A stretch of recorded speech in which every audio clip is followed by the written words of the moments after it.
Hi, everybody. Welcome to the Jimmy Dore Show. I'm here with one of my favorite writers, great journalist, Adam Johnson. He writes for Fairness and Accuracy in Reporting, and also for Alternate. This is from a Fair post today. Quote, revolutions need organizing, and organizing needs information.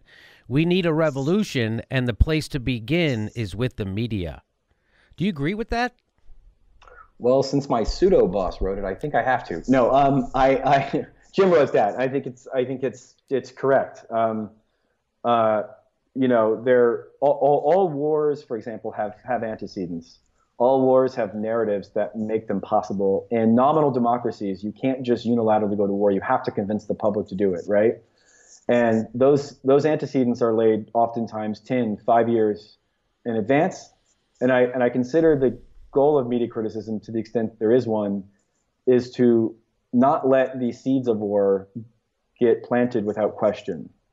Now, of course, you don't want to be mindlessly skeptical. You don't want to be a mindless contrarian. But I do think that if you want to have meaningful anti-war opposition, which I also think goes hand in hand with revolution, or political revolution, if you will, you have to be vigilant about what those seeds are and be aware of where they're, you know, how they're being laid and by whom they're being laid. So yeah, I generally think that's correct.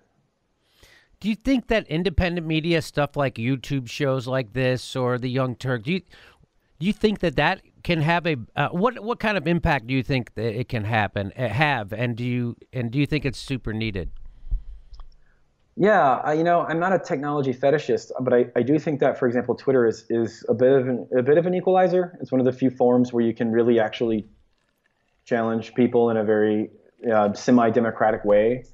It obviously has its problems as well, you know, namely the amount of fake accounts and such that governments and PR companies can use and such and such.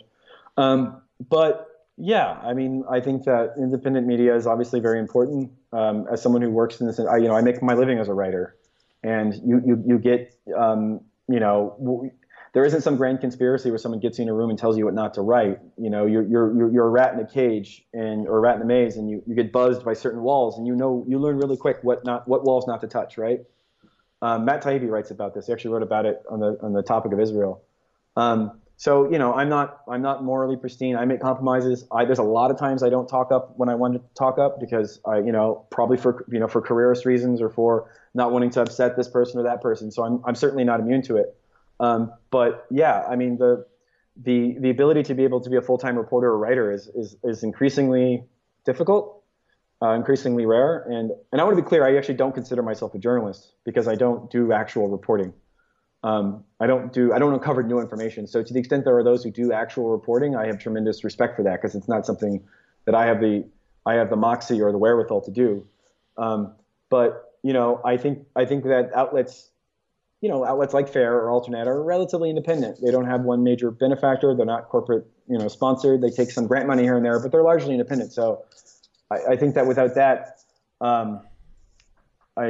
people want to go somewhere. They want to go somewhere with someone they trust, and I think that that's an important part of counterbalancing what we generically call the corporate media. And would you give the media overall, in news reporting, would you give them a letter grade? No, because there is good reporting and there's bad reporting. I don't know. You know, we oftentimes talk about the media, and it's such a broad brush to paint with that I'm skeptical of doing it. But yeah, I mean, well, there's only six companies. You know, so that's what I'm talking about. I'm talking about the telecommunications. In publication, there's some more, but yeah, you know, it's not.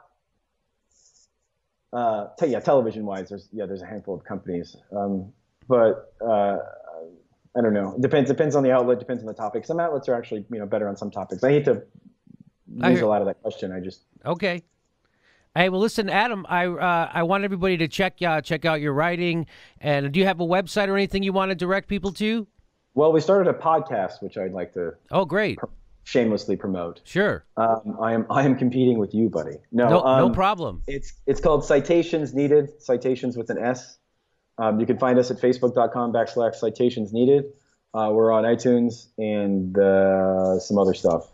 Some of those other little iPod. So we're on our 6th episode. We got another one coming tomorrow.